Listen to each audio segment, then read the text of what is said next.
प्रिय दोस्तों, प्यारे बच्चों, मैं डॉक्टर DB सिंह आप सबका यूट्यूब चैनल पर हार्दिक स्वागत करता हूं। आज हम लोग सीखेंगे मार्क्सवाद, मार्क्सिज्म।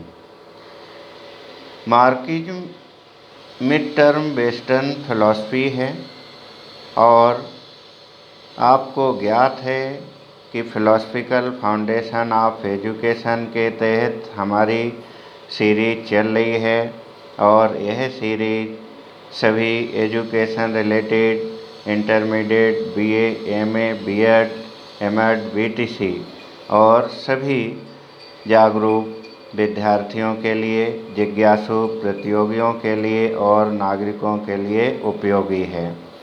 सब्सक्राइबर परिवार के सभी सदस्यों का नैतिक फर्ज है कि वो सभी ज़रूरतमंद विद्यार्थियों तक यह सीरीज वीडियो पहुंचाने का कष्ट करें। यदि चैनल पर आप नए हैं तो लाइक और सब्सक्राइब करना ना भूलें। चलिए आज हम शुरू करते हैं मार्क्सवाद। मार्क्सवाद आपको ज्ञात है कि पश्चात दर्शन की सीरीज को हम पढ़ रहे हैं और पश्चात दर्शन को, वेस्टर्न फिलॉसफी को 3 भागों में विभाजित किया जाता है। नंबर 1 प्राचीन पश्चात दर्शन, नंबर 2 मध्यकालीन पश्चात दर्शन, नंबर 3 आधुनिक पश्चात दर्शन। प्राचीन पश्चात दर्शन एंशिएंट वेस्टर्न फिलॉसफी को 4 भागों में विभाजित किया जाता है। नंबर 1 आदर्शवाद, आइडियलिज्म, नंबर 2 यथार्थवाद, रियलिज्म, नंबर 3 प्रकृतिवाद, नेचुरलिज्म और नंबर 4 प्रयोजनवाद, प्राग्मेटिज्म। इन चारों दार्शनिक विचारधाराओं को हम लोग पढ़ चुके हैं और उसके बाद आता है मध्यकालीन पश्चात दर्शन। मध्यकालीन पश्चात दर्शन की 2 महत्वपूर्ण दार्शनिक विचारधाराएं हैं। नंबर 1 है अस्तित्ववाद, एग्जिस्टेंटलिज्म और नंबर 2 है मार्क्सवाद, मार्क्सिज्म। तो आज हम लोग शुरू करेंगे। आज हम लोग सीखेंगे मार्क्सिज्म। मार्क्सिज्म को सरल शब्दों में सीखने के लिए इस वीडियो को लास्ट तक जरूर देखिएगा। मार्क्सवाद मिड टर्म वेस्टर्न फिलॉसफी है और कार्ल मार्क्स नामक प्रसिद्ध राजनीतिक और दार्शनिक विद्वान ने इस विचारधारा को प्रस्तुत किया था। इस कारण इसे मार्क्सवाद कहते हैं। आपको ज्ञात है कि 18वीं शताब्दी में यूरोप में औद्योगिक क्रांति हुई थी। उसमें वर्ग विभाजन समाज में उत्पन्न हुआ। एक पूंजीपति वर्ग जिस पे सभी स्वामित्व थे और दूसरा मजदूर वर्ग, सर्वहारा वर्ग उत्पन्न हुआ, क्योंकि उद्योगों का स्वामित्व पूंजीवादी लोगों पर था और उस पे काम करने वाले, उद्योगों में, इंडस्ट्री में काम करने वाले मजदूर वर्ग जो बुजुर्गा वर्ग कहलाए या सर्वहारा वर्ग कहलाए, उनको कोई अधिकार और पूंजी में किसी प्रकार की आधिपत्य उनको नहीं प्राप्त था। तो ऐसी वर्ग अंतर्गत जो सामाजिक व्यवस्था थी, जिसमें एक वर्ग अधिकार संपन्न और दूसरा वर्ग अधिकार विहीन था, उसी के अधिकार के लिए संघर्ष किया कार्ल मार्क्स ने। कार्ल मार्क्स का जन्म जर्मनी में हुआ था 1818 ईस्वी में और इनकी मृत्यु 1883 ईस्वी में इंग्लैंड में हुई। और इनका कहना था कि पूंजी पर, समाज की व्यवस्था पर प्रत्येक नागरिक का, प्रत्येक व्यक्ति का समान अधिकार होना चाहिए। वह वर्ग विहीन समाज की कल्पना करते थे। उनकी इस विचारधारा को व्यापक समर्थन मिला और फ्रांस में और यूरोप के सोवियत रूस में व्यापक जन क्रांति हुई और शासन में व्यापक बदलाव देखे गए।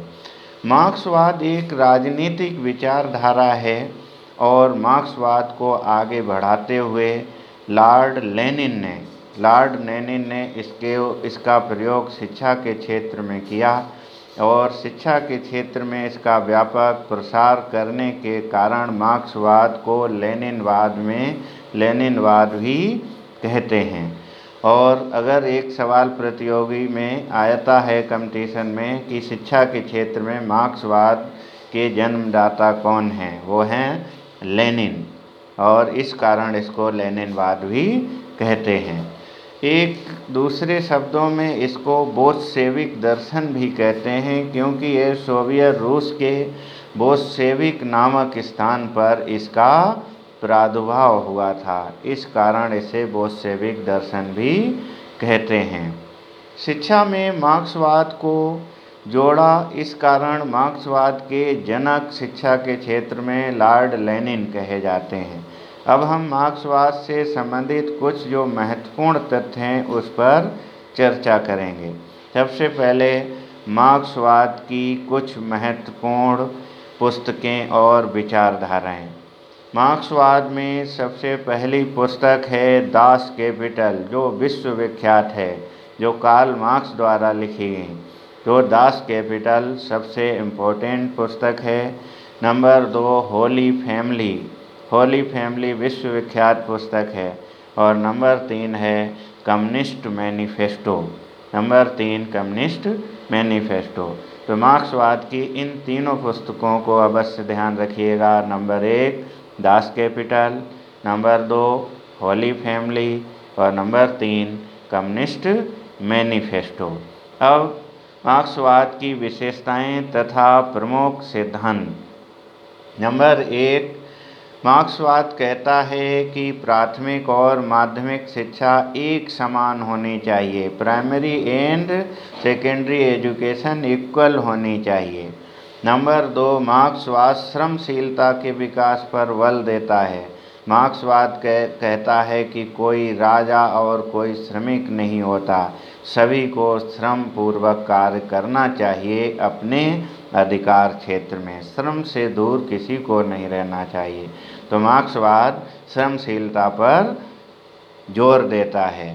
कोई शासक नहीं है, कोई मजदूर नहीं है, व्यवस्था में सभी समान रूप से भागीदार हैं और अपनी योग्यता के अनुकूल समाज और देश में अपना योगदान देते हैं। मार्क्सवाद वर्ग विहीन समाज की अपेक्षा करता है, अर्थात कोई पूंजीपति वर्ग नहीं, कोई मजदूर वर्ग नहीं, शासन, सत्ता, व्यवस्था और पूंजी पर समान वितरण होना चाहिए। मार्क्सवाद वार्षिक शिक्षा प्रणाली का विरोध करता है, यानी कि वो आंशिक रूप से औपचारिक शिक्षा का विरोध करता है। विद्यालय होने चाहिए, लेकिन उनमें वार्षिक परीक्षाओं पर जोर नहीं होनी चाहिए। तो मार्क्सवाद किस तरीके की मूल्यांकन प्रणाली का समर्थन करता है? वो आधुनिक व्यवस्था के तहत जो CCE सतत एवं समग्र मूल्यांकन प्रणाली पर जोर देता है। मार्क्सवाद एक महत्वपूर्ण तथ्य है कि मार्क्सवाद सैन्य शिक्षा का समर्थन करता है, आर्मी ट्रेनिंग का स्कूलों में समर्थन करता है। मार्क्सवाद का कहना है कि कोई किसी का गुलाम नहीं होना चाहिए, इसलिए प्रत्येक बच्चे को सैन्य शिक्षा दी जानी चाहिए। यदि कोई जोर जबरदस्ती किसी को दबाना या गुलाम बनाना चाहता है तो वो उसका पूर्णतः प्रतिशोध कर सके, इसलिए वह सैन्य शिक्षा का समर्थन करते हैं। मार्क्सवाद व्यावसायिक वोकेशनल एजुकेशन का समर्थन करते हैं। उनका कहना है कि शिक्षा नैतिक सर्वांगीण विकास के साथ साथ उसका व्यावसायिक व्यक्तित्व का विकास भी करने वाली हो, ताकि वो अपने जीविकोपार्जन, अपना रोजगार प्राप्त करने में बालक सक्षम हो जाए। मार्क्सवाद साम्यवाद की व्यवस्था को स्वीकार करता है।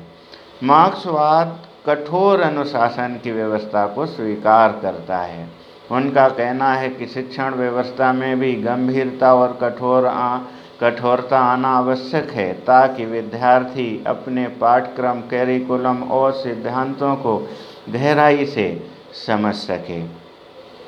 मार्क्सवाद अनीश्वरवादी अस्तित्ववाद के जो दार्शनिक हैं, जो ईश्वर की सत्ता को स्वीकार नहीं करते हैं, उसी प्रकार मार्क्सवाद भी ईश्वर की सत्ता को नहीं स्वीकार करता है।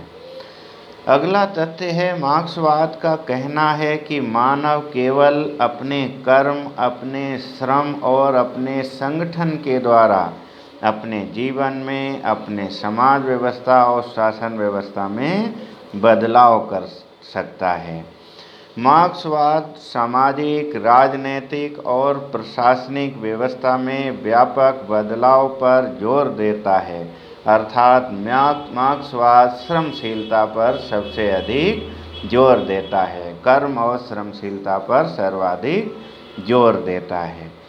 विशुद्ध रूप से मार्क्सवाद एक राजनीतिक विचारधारा है, लेकिन शिक्षा के क्षेत्र में इसको व्यापक समर्थन मिला और लेनिन ने सोवियत रूस तथा यूरोप के काफ़ी देशों में इस मार्क्सवादी दार्शनिक शैक्षिक विचारधारा का प्रसार किया।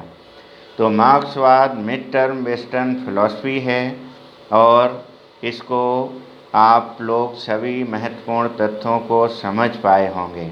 I hope mid term western philosophy की एक इम्पोर्टेंट विचारधारा जो आज हमने पढ़ी, मार्क्सवाद, मार्क्सिज्म, वो मैं आपको समझा पाया हूँगा। अगले साप्ताहिक वीडियो में हम लोग सीखेंगे आधुनिक शैक्षिक विचारधारा जिसका नाम है मानवतावाद, humanism. Okay, take care, bye bye.